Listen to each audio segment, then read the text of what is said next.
نحمده ونصلي ونسلم على رسوله الكريم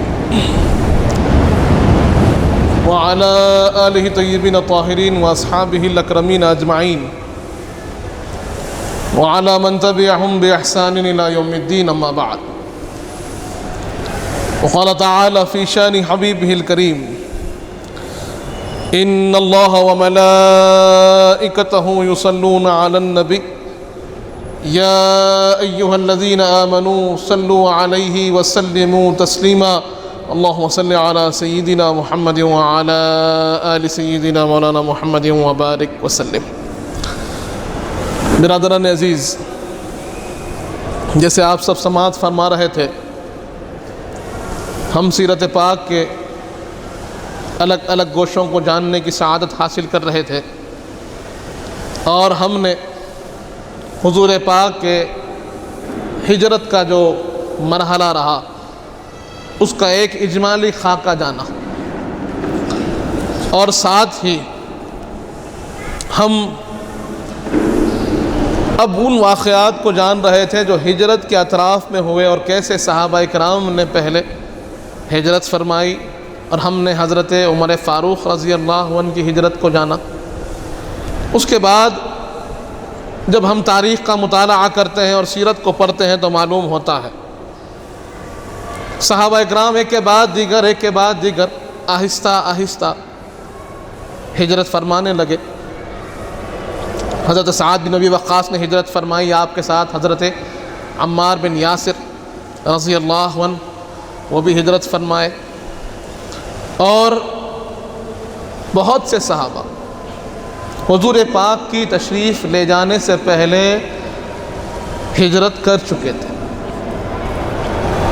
ہجرت کا جب حکم آیا، ہم نے دار الندوہ کی بات کو سنا کہ دار الندوہ میں ایک طرف اہل کفار، اہل مکہ، قریش کے سردار، انہوں نے میٹنگ کال کی، تمام کے تمام جو بڑی عمر والے تھے وہاں جمع ہوئے، اور شرط یہ تھی کہ 40 برس سے زیادہ مشورہ کرنے میں قبیلے کے وہ لوگ رہے جو 40 برس سے زیادہ رہے، لیکن ایک کو مستثنی رکھا گیا جو دشمن اسلام سب سے بڑا، جس کو اسلام دشمن کہا جا سکتا تھا اس وقت، وہ ابو جہل، اس کی عمر کم تھی، چہرے پر ابھی بال بھی پورے نہیں اگے تھے، لیکن اس کی جو دشمنی تھی، جو نفرت تھی، جو شدت تھی، اس وجہ سے اس کو شامل کیا گیا کہ نہیں، چھوٹا ہے لیکن دل میں شدت بہت رکھتا ہے.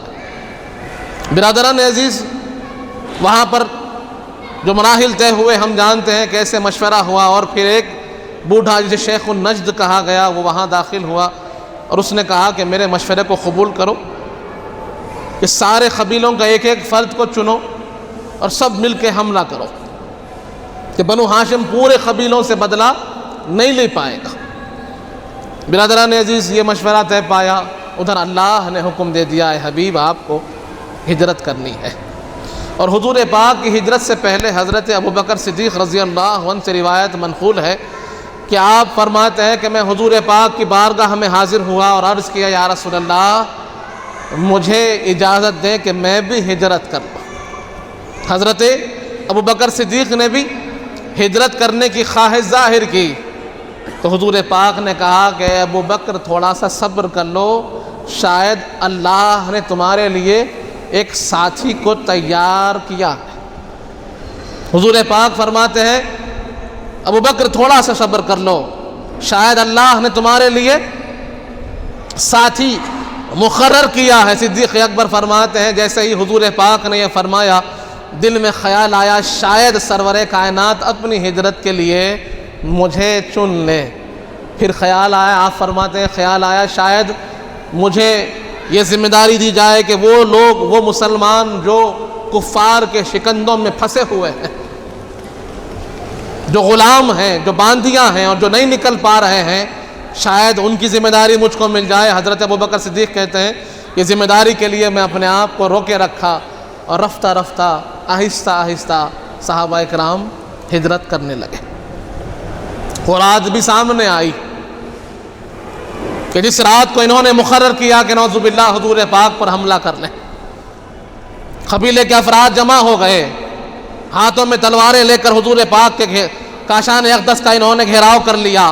ادھر حضور پاک نے حضرت ابوبکر صدیق رضی اللہ عنہ کو حکم دے دیا تھا کہ ابوبکر تیاری کر لینا، اور اماں جان بی بی عائشہ صدیقہ رضی اللہ عنہ روایت فرماتی ہے کہ حضور پاک ہمارے پاس تشریف لاتے تھے۔ سرور کائنات کی محبت و عنایت کا یہ معاملہ تھا کہ ہر روز حضور پاک حضرت ابوبکر صدیق کے مکان کو تشریف لے جاتے۔ اماں جان فرماتی حضور پاک کا جو معاملہ تھا وہ یہ تھا کہ یا تو صبح میں تشریف لاتے یا شام میں تشریف لاتے، صبح تشریف لاتے یا شام میں تشریف لاتے، لیکن ایک روز حضور پاک کڑی دوپہر تشریف لا لیے۔ حضرت ابوبکر صدیق نے دیکھا کہ حضور پاک دوپہر کے وقت دھوپ کے وقت میں تشریف لا رہے ہیں، تو آپ نے آگاہ کر دیا کہ جان لو شاید کوئی خصوصی بات ہے، سرور کائنات اس وقت تشریف لا رہے ہیں، کوئی خصوصی بات ہوگی۔ حضور پاک کی تشریف آوری پر صدیق اکبر نے آپ کے لیے آرام کرنے کا اہتمام فرمایا۔ حضور پاک نے تشریف رکھا اور کہا کہ خالی کر دو، لوگوں کو بھیج دو، مجھے تم سے کچھ خاص بات کرنی ہے۔ حضرت ابوبکر صدیق نے کہا یا رسول اللہ کوئی نہیں، 2 غلام زادیاں ہیں، 2 میری بیٹیاں ہیں، ان کے علاوہ کوئی نہیں ہے، ایک حضرت اسماء بنت ابوبکر ہے، ایک بی بی عائشہ صدیقہ رضی اللہ عنہما، یہ 2 ہی ہیں۔ حضور پاک نے کہا ہاں ٹھیک ہے کوئی بات نہیں۔ پھر سرور کائنات نے اللہ کا حکم بیان فرمایا کہ اللہ نے مجھے حکم دے دیا ہے کہ اب ہجرت کرنی ہے، ان کے منصوبے جو انہوں نے بنا رکھے ہیں اللہ نے مجھے آگاہ کر دیا ہے، ابو بکر ہمیں نکلنا ہوگا۔ صدیق اکبر نے عرض کیا یا رسول اللہ میں نے آپ کے اشارے کو پہلے ہی سمجھ لیا تھا، اور میں نے 2 اونٹنیاں تیار کر رکھی ہیں، اور ان کو میں نے باہر نہیں چھوڑا ہے، گھر میں رکھ کر چارہ کھلاتا ہوں، کیونکہ مجھے معلوم تھا کہ ایک وقت آئے گا کہ آپ مجھے حکم دیں گے اور اونٹنی دور نہ ہو، اسی لیے میں نے دونوں اونٹنیاں تیار رکھی۔ سارا ماجرا جو باہر کا تھا حضرت ابوبکر صدیق کو حضور پاک نے سمجھا دیا۔ ادھر جب رات کے گزارنے کی بات آئی تو حضور پاک نے مولا علی مشکل کشا کو بلایا اور کہا علی یہ امانتیں ہیں۔ میں نے اس سے پہلے بھی عرض کیا کہ کفار کا یہ طریقہ تھا کہ مخالفت تو بہت کرتے تھے، مخالفت بہت زیادہ کرتے تھے، حضور پاک کے خلاف میں سارے منصوبے ساری سازشیں بھرے پڑے کام کرتے رہتے تھے، لیکن جتنی قیمتی امانتیں ہوتی، جتنی بیش بہا لا قیمت امانتیں ہوتی، وہ لا کر حضور پاک کے پاس رکھتے۔ ساری امانتیں کفار کی کس کے پاس ہے؟ سرور کائنات کے پاس ہے، جو حضور پاک کے جان کے در پہ ہے، ان کی امانتیں کس کے پاس؟ حضور پاک کے پاس ہے۔ اور سرور کائنات ہجرت فرما رہے ہیں تو امانت داری کی ایسی مثال حضور پاک نے دی کہ جس کی مثال ہمیں اور کہیں مل ہی نہیں سکتی۔ مولانا علی مشکل کشا کو بلوایا، کہا علی یہ فلاں کی امانت ہے، یہ فلاں کی امانت ہے، یہ فلاں کی امانت ہے۔ ساری امانتوں کو آپ نے ظاہر کر کر حضرت مولا علی کے حوالے کر دیا اور کہا کہ یہ میرا بستر ہے، یہ میری ہری چادر ہے، اسے اوڑھ لینا اور میرے بستر پر آرام کرنا، اور یہ بات کو جان لو کہ شاید کہ لوگ تم پر آمادہ ہو جائیں گے، تم میرے بستر پر سو رہے ہو اور وہ میرے قتل پر آمادہ ہے، شاید وہ تم پر حملہ کرے، لیکن جان لو کہ وہ خالق کائنات تمہارا محافظ ہے۔ میں نے اللہ کی بارگاہ میں یہ معروضہ پیش کر دیا ہے کہ میرا علی ہے تو میرے بستر پر سو رہا ہے، اس کی حفاظت کی ذمہ داری بھی پروردگار عالم کے سپرد کر دی ہے۔ برادران عزیز سوچئے، ایک طرف حضرت ابوبکر صدیق کی یہ تیاری، ایک طرف مولا علی مشکل کشا کی یہ تیاری، یہ 2 جانثار ہیں، اور سامنے کفار ہیں جو حضور پاک کی جان کے دشمن بن چکے ہیں۔ اب رات ہوئی، منصوبے کی طرف پر حضور پاک کے گھر کو گھیر لیا گیا، سارے کفار گھیر لیے، سارے راستوں کو گھیر لیے ہیں۔ اللہ نے حکم دے دیا اے حبیب جب آپ باہر نکلیں تو سورہ یاسین کی آیت کو تلاوت کریں، وَجَعَلْنَا بَيْنَكُمْ سَدًّا، کہ اے حبیب آپ یہ آیت کو تلاوت کریں، ہاتھ میں ریت لیں اور ان کے چہروں پر مار دیں۔ اللہ نے اہتمام کیا، یہ لوگ جو حضور پاک کے قتل پر آمادہ ارادے کے ساتھ حضور پاک کے کاشان اقدس کے باہر ہیں، انہی کے درمیان سے اللہ نے ان کو سرور کائنات کو باہر نکالا۔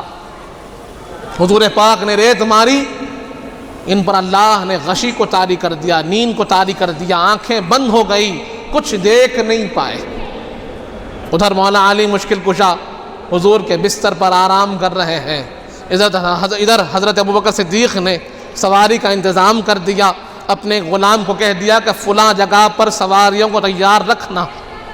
رات کے اندھیرے میں سرور کائنات ہجرت کے لیے نکلتے ہیں۔ رات کا ایک وقت گزر گیا، پھر کفار کو ہوش آیا، انہوں نے کہا کہ ابھی وقت ہے۔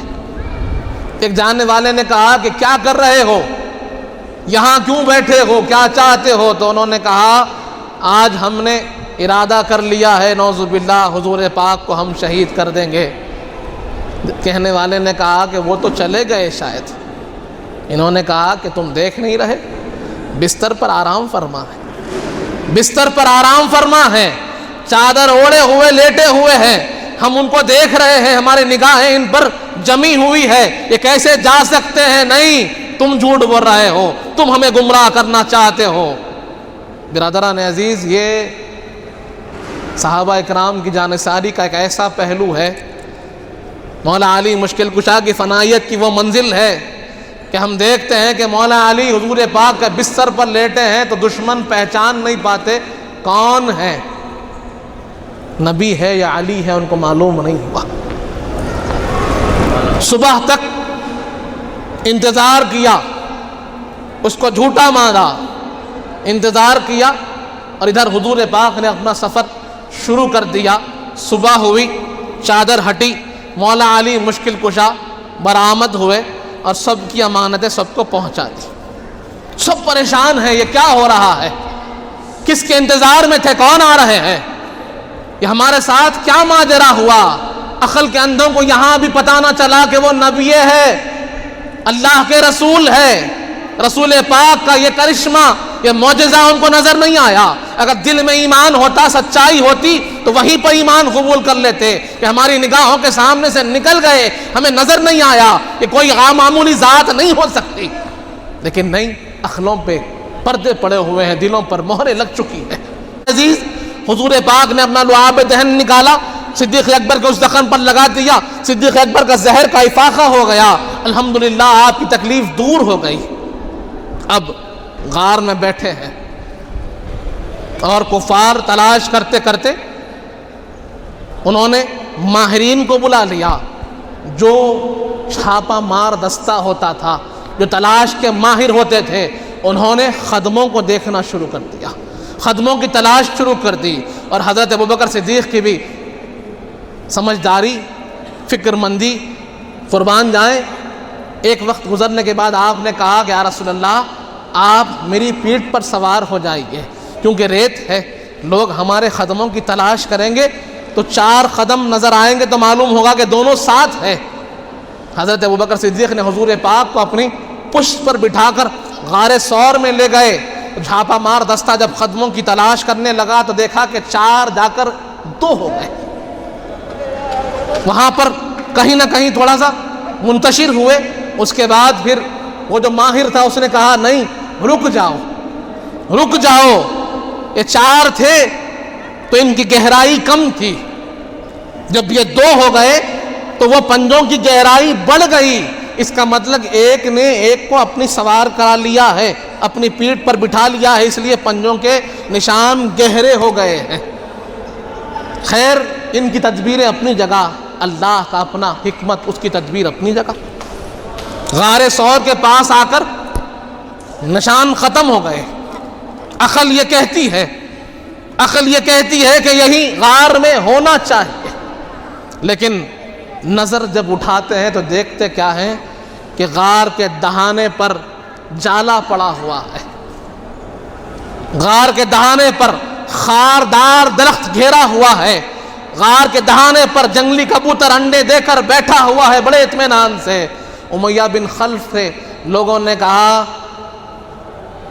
کیا ہوتا ہے، جھانک کر دیکھ لیتے ہیں نا۔ ادھر صدیق اکبر کہتے ہیں یا رسول اللہ اگر جھک کر دیکھ لیں گے، اپنی قدموں پر نظر ڈالیں گے تو ہم پر نظر پڑ جائے گی۔ حضور کہتے ہیں لا تحزن، اللہ فرما رہا ہے ابو بکر مت ڈرو، ان اللہ معنا، اللہ ہمارے ساتھ ہے، اللہ ہمارے ساتھ ہے، ڈرنا نہیں۔ صدیق اکبر آرام ہو گئے، اطمینان پایا۔ ادھر امیہ بن خلف کو لوگوں نے مشورہ دیا کہ دیکھتے ہیں کہ نگاہ یہاں پر آ کر نشان رک رہے ہیں، غار میں دیکھ لیتے ہیں، لیکن بظاہر جو اللہ نے اسباب تیار کر رکھے تھے، وہ کن فیکن کا مالک ایسے قدرت کے کرشمے وہاں پر ہم کو ظاہر کر رہا ہے اور بتا رہا ہے کہ امیہ بن خلف کہتا ہے وہ جالے کو دیکھتے ہو، وہ مکھڑی کا جو جالا پڑا ہوا ہے نا وہ حضور پاک کی پیدائش سے پہلے کا ہوگا، اتنا پرانا جالا ہے، اور اگر کوئی شخص اس جالے سے گزرے تو جالا باقی رہتا ہے کیا؟ عقل کہاں گئی تمہاری؟ امیہ بن خلف کہہ رہا ہے اپنے لوگوں کو۔ وہ کبوتر کے انڈے دیکھ رہے ہو، جنگلی کبوتر اتنے اطمینان سے بیٹھے گا، اگر کوئی اندر موجود ہوگا تو یہ خاردار درخت، اس کے اندر کوئی تمہیں جنبش نظر آتی ہے، اگر یہاں سے گزر جائے کوئی تو اس کے ڈہانیاں ساری بکھر جائیں گی۔ اللہ کا اہتمام تھا۔ برادران عزیز، مورخین لکھتے ہیں وہ کبوتر کو اللہ نے وہ اعزاز دیا، وہ کبوتر کو اللہ نے وہ عزت اللہ نے عطا فرمائی کہ آج جو بیت اللہ میں کبوتر نظر آتے ہیں انہی کی نسل ہے جو وہاں باقی رہ گئی، انہی کی نسل ہے جو اللہ نے ان کو وہ بقا دی جو حضور پاک کی خدمت میں موجود ہو گئے۔ برادران عزیز، اس طور پر ہجرت کا واقعہ آگے چلا۔ ہم جانتے ہیں یہاں پر ایک اور صحابی رسول کی ہجرت یاد آ رہی ہے، حضرت صہیب رضی اللہ عنہ، بڑے مشہور صحابی ہیں۔ حضرت عمار بن یاسر رضی اللہ عنہ کے ساتھ آپ نے ہجرت، آپ نے اسلام قبول کیا۔ یہاں ہم نے دو مثالیں دیکھی، مولا علی کا اپنی جان کو حضور پاک پر قربان کرنے کا جذبہ دیکھا، صدیق اکبر کے اس جذبے کو دیکھا کہ جہاں پر آپ حضور پاک کے آرام کے لیے اپنے آپ کو قربان کرنے کو تیار ہے، اور حضرت صہیب کے اس جذبے کو دیکھیے کہ آپ رومی غلام تھے، وہاں سے پکڑ کر لا کر مکے میں آپ کو بیچ دیا گیا، مکے میں آپ کو کسی نے خرید لیا اور آزاد کر دیا، اور آپ نے کیا کیا؟ مکہ مکرمہ میں تجارت شروع کی۔ تجارت کرتے کرتے اس مقام تک پہنچ گئے کہ مکے کے اکابر تجار میں آپ کا مقام ہو گیا، بڑے بڑے تاجرین میں آپ کا شمار ہو گیا، اور لوگ آپ کے واہواہی کرتے تھے، آپ کی تجارت سے لوگ سیکھتے تھے، اور آپ اسلام کو قبول کرنے والوں میں اولون السابقین میں ہیں۔ جب آپ نے ہجرت کا فیصلہ کیا، ہجرت آپ نے شروع کی، مال بھی آپ کے ساتھ تھا، سامان بھی آپ کے ساتھ تھا۔ کچھ نوجوانوں نے آ کر آپ کو گھیر لیا، کہا کہ اے صہیب آپ کہاں جا رہے ہیں؟ آپ جب آئے تھے تو فقیر تھے، لاچار تھے، بے مال تھے، سارا مال آپ نے کمایا مکہ میں ہے، یہاں اس سرزمین سے آپ نے مال کمایا، اب آپ مال لے کر نہیں جا سکتے ہیں۔ حضرت صہیب نے کہا کہ مجھے اپنی جانے جانا سے ملنا ہے، مال تمہیں چاہیے مال رکھ لو، متاع چاہیے رکھ لو، سامان چاہیے رکھ لو، لیکن میرے پاس اس کی کوئی قدر نہیں، مجھے کسی سے ملنا ہے تو اپنے آقا سے ملنا ہے، سرور کائنات سے ملنا ہے، ان کے حکم کو پورا کرنا ہے، ان کے لیے میں اپنا مال قربان کرنے کو تیار ہوں۔ جب یہ بات سرور کائنات کو پہنچی تو حضور پاک نے کہا ربیحہ صہیب، صہیب نے فائدے کا سودا کیا، صہیب نے بہت فائدے کا سودا کیا ہے کہ حضور پاک سے ملنا، یہ تمام مال کے قربان کرنے پر فوقیت دینا، یہ بہتر ہے، یہ فائدہ ہے، یہ پروفٹ ہے۔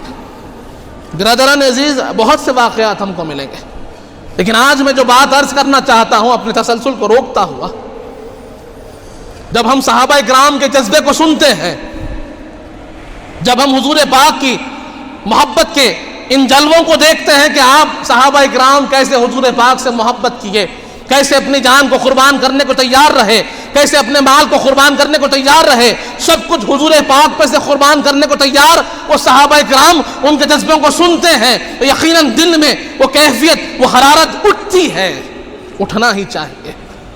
لیکن کیا ہمارا عمل بھی اس حرارت کی گواہی دے رہا ہے؟ آج لوگ حضور پاک کی شان میں گستاخیوں پر گستاخیاں کر رہے ہیں، نام نہاد مسلمان ہیں، سرور کائنات کی شان میں گستاخیاں، پھر گستاخیاں ہو رہی ہے، اور آج امت سو رہی ہے. کہاں ہے وہ جذبہ، کہاں ہے وہ حرارت، کہاں ہے وہ جذبہ قربانی؟ آج میں پوچھنا چاہتا ہوں کہ لوگ جہاں ایمان کا دعویٰ کرتے ہیں، آج لوگ ایمان کے اوپر اپنے آپ کو پیش کرتے ہیں کہ ہم ہیں حضور کے چاہنے والے، ہم ہیں مسلمان، تو پھر وہ ایمان کے اس معیار کو نہیں جانتے جو حضور پاک نے بیان فرمایا. تو قرآن نے جس کو ارشاد فرمایا کہ جہاں اللہ فرماتا ہے کہ اگر تمہارے والدین، اگر تمہاری اولاد، اگر تمہارا مال و متاع، اگر تمہارا خاندان، اگر تمہارا تجارت، اگر تمہارے گھر دار، اگر تمہارے پاس اللہ اس کے رسول سے اور اللہ کی راہ میں کوشش کرنے سے بہتر ہے تو پھر انتظار کرو، اللہ کا عذاب تم کو پکڑنے والا ہے. آج لوگ اپنے مال کے لیے لڑنے کو تیار ہیں، اپنی اولاد کو کچھ کہہ دو تو باہر نکل کر مقابلہ کرنے کو تیار ہیں، اگر اپنی جان پر بن آئی تو لوگ مارنے کو تیار ہیں، کیسز کرنے کو تیار ہیں. لیکن جہاں بات آتی ہے ناموس رسالت کی، جہاں بات آتی ہے حضور پاک کی گستاخی کی، تو وہاں پر نہ آواز بلند ہو رہی ہے، نہ احتجاج بلند ہو رہا ہے، نہ کوئی اور کام ہو رہا ہے. بس خواب غفلت میں سو رہے ہیں، کوئی اور کر لے گا، کوئی اور کر لے گا. نہیں، ہر ایک کے ایمان کا یہ دلیل ہے کہ حضور پاک کی محبت ہر ایک سے بڑھ کر ہو، سب سے بڑھ کر ہو. اور اگر کوئی شان رسالت میں جنبش بھی کرے تو پھر آپ کی آواز بلند ہو، آپ کی آواز بلند ہو. لیکن آج ہم دیکھتے ہیں کہ بارہا قرآن کے بارے میں کہا جا رہا ہے، صاحب قرآن کے بارے میں کہا جا رہا ہے، سرور کائنات کے بارے میں ایسے الفاظ کہ جس کو سننے کے بعد خون کھول اٹھ جائے ویسے الفاظ استعمال ہو رہے ہیں. لیکن ہماری امت ہے، ہماری جماعت ہے، ہمارے لوگ ہیں کہ خواب غفلت پہ سو رہے ہیں. یہ کیا ہو رہا ہے؟ یہ آپ کے ایمان کا ٹیسٹ ہو رہا ہے. یہ جانچ رہے ہیں آپ کو کہ ان کے اندر ایمان باقی ہے کہ نہیں ہے، حرارت ایمان باقی ہے یا نہیں ہے. اس کا ایک ہی ٹیسٹ ہے کہ جس کے دل میں حضور پاک کی محبت رہے گی اس کے دل میں ایمان رہے گا. جس کے دل سے حضور پاک کی عظمت و محبت نکل گئی سمجھو اس کے ایمان کی بھی شمع بجھ گئی. یہ وہ جانچ کر دیکھ رہے ہیں، یہ ٹیسٹر آپ کو لگایا جا رہا ہے اور آپ کو دیکھا جا رہا ہے کہ آپ کے دل میں ابھی ایمان باقی ہے کہ نہیں ہے. اور ہم دیکھتے ہیں کہ ہمارا ایمان کہیں نہ کہیں خاموشی کی طرف جا رہا ہے. برادران عزیز، ہندوستان ہمیں اجازت دیتا ہے، فنڈامنٹل رائٹس کے اندر آپ کو یہ رائٹ دیا گیا ہے کہ آپ اپنے دین پر چلیں، دین کی حفاظت کریں، دین کی ترویج و اشاعت کریں. یہ آپ کا بنیادی حق ہے جس کو کانسٹیٹیوشن نے فنڈامنٹل رائٹس میں آپ کو دیا. دین کی حفاظت کرنا، دین پر چلنے کا حق آپ کو اللہ نے دیا، قرآن نے دیا، حدیث نے دیا اور ساتھ ہی ساتھ ہندوستان کے آئین نے بھی دیا ہے. دوسری طرف اگر کوئی آپ کے دین میں مداخلت کرتا ہے، دین کے اندر رخنہ ڈالنے کی کوشش کرتا ہے، تو پھر آپ کو یہ بھی اجازت ہے کہ اس کے خلاف میں آپ کارروائی کریں. 153A 153B 256 آپ کو اجازت دیتے ہیں کہ اگر کوئی حضور پاک کی شان میں گستاخی کرے، کوئی جملہ ادا کرے، کوئی ایسی بات کر دے، کوئی ایسی حرکت کر دے، کوئی ایسا کام کر دے جو آپ کے دینی جذبات کو ٹھیس پہنچائے، تو پھر آپ کو حق ہے اس کے خلاف قانونی کارروائی کرنے کا. آپ جا سکتے ہیں، اس کے خلاف میں کیس درج کر سکتے ہیں، اور پھر اس کے خلاف میں کیس درج ہوگا اور پھر پولیس کو، قانون کو کارروائی کرنا پڑے گا. اب یہاں سوال ہم سے ہے کہ جب کسی نے حضور پاک کی شان میں گستاخی کی، حضور شاہ پاک کے لیے غلط الفاظ کو استعمال کیا اور ایسے الفاظ کے جس کی برداشت ہم عام آدمی کے لیے بھی نہیں کر سکتے ہیں، اس نے سرور کائنات کے لیے ویسے الفاظ کا استعمال کیا اور ہم نے کوئی ایکشن نہیں لیا، کوئی احتجاج بلند نہیں کیا، کوئی آواز بلند نہیں کی، کوئی کیس رجسٹر نہیں ہوا، کسی نے جا کر حضور پاک کی شان میں گستاخی کے لیے اس گستاخ کے خلاف میں کوئی قانونی کارروائی نہیں کی ہے۔ اس کا مطلب کہ آپ کو ٹھیس نہیں پہنچی۔ اگر ٹھیس پہنچتی تو کارروائی ہوتی، اگر پہنچی ہے تو کارروائی ہونی چاہیے۔ 1000 آدمی نکلیں اور جا کر 1000 کیس رجسٹر کرائیں، دیکھتے ہیں کیسے قانون کام نہیں کرتا۔ اگر آپ کچھ نہیں کر سکتے کم سے کم کیس تو رجسٹر کرا دیجیے، آپ کے اپنے پی ایس میں جا کر کرائیے، آپ کے قریب کا جو بھی آپ کو لگتا ہے وہاں پر جا کر کرائیے۔ آج چھوٹی چھوٹی باتوں پر فیس بک پر، واٹس ایپ پر، سوشل میڈیا پر لوگ آواز اٹھاتے ہیں، بیانات دیتے ہیں، ایک دوسرے کے خلاف میں کہتے اور سنتے ہیں۔ اتنا بڑا کام ہو گیا، ہماری آواز کہاں ہے؟ ہمارا کمنٹ کہاں ہے؟ ہمارا کہاں ہے ویڈیو جو لوگ آج ریلیز کرتے ہیں؟ کہاں پر ہے؟ احتجاج کہاں ہے بتائیے؟ جو چاہے بولو، اور ہم خواب غفلت میں سوتے رہے؟ ہم نہیں سو رہے ہیں، یہ ہمارا ایمان سو رہا ہے۔ برادران عزیز، سرور کائنات کی ذات وہ ہے، آپ کی شان وہ ہے جس کو اللہ نے بلند کیا، کوئی کم نہیں کر سکتا۔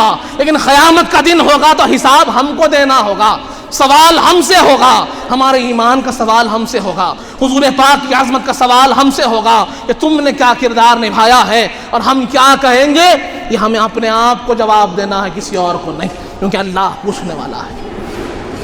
اللہ پوچھنے والا ہے کہ ہم نے کیا کیا۔ کچھ نہیں کر سکتے نا، طاقت نہیں ہے نا، اس بڑھیا کی مثال دیکھ لو۔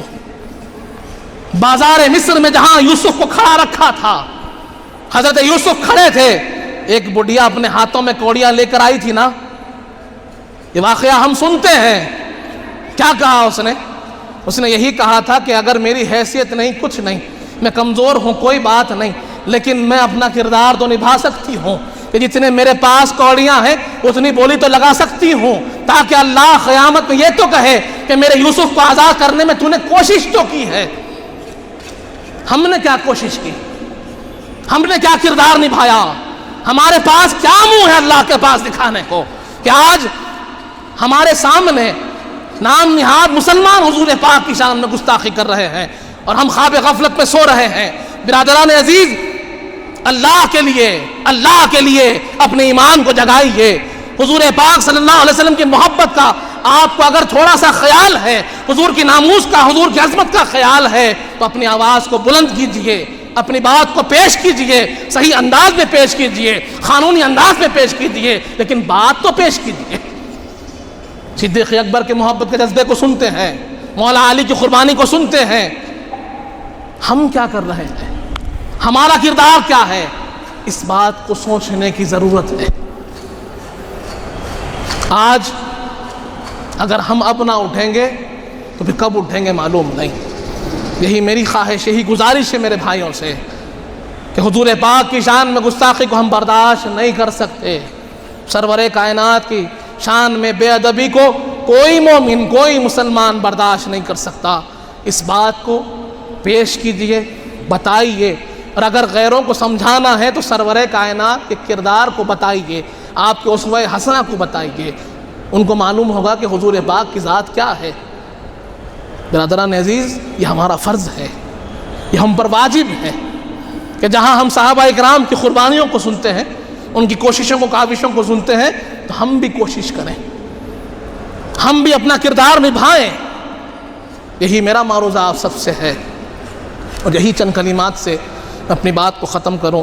اللہ تعالیٰ سے دعا ہے مالک جب تک زندہ اسلام پر رکھ، موت ایمان پر دے، وقت نزا حضور پاک صلی اللہ علیہ وسلم کا دیدار نصیب فرما۔ مالک ہمیں نیک اور صالح متقیوں پرہیزگار بنا، ہمارے گناہوں کو معاف فرما، ہمارے گناہوں کو نیکیوں سے تبدیل کر دے۔ مالک جو کچھ کہیں ہیں، جو کچھ سنے ہیں، اس پر عمل کرنے کی توفیق عطا فرما۔